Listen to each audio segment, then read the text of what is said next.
Welcome to my bench press exercise tier list video. So I'm going to preface this like my other tier list videos by saying I don't think you can really objectively say one exercise is better than another, which is why I hate most tier list videos. Each person is going to have different needs.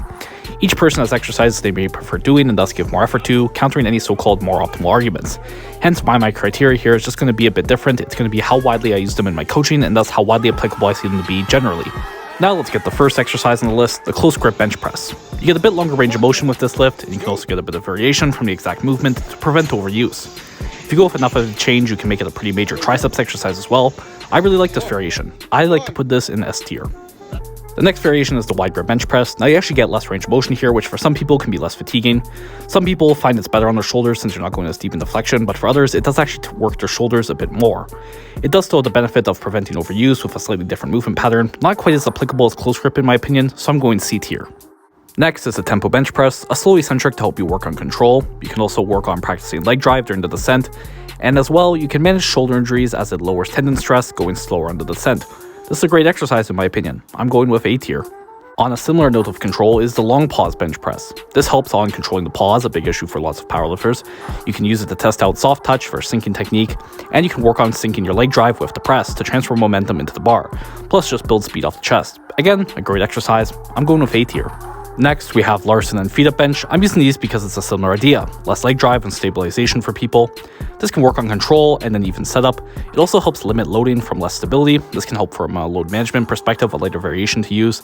I do think a lot of people can use the leg drive practice though, so I'm going to go with B tier on this exercise. Next is dumbbell bench press. I like this because you can get a bit more range of motion, can be helpful for hypertrophy. The specificity is a bit different, so I don't like doing it for everybody, as oftentimes you can get enough hypertrophy, plus better skill practice with more specific work. I'm going to go with C tier.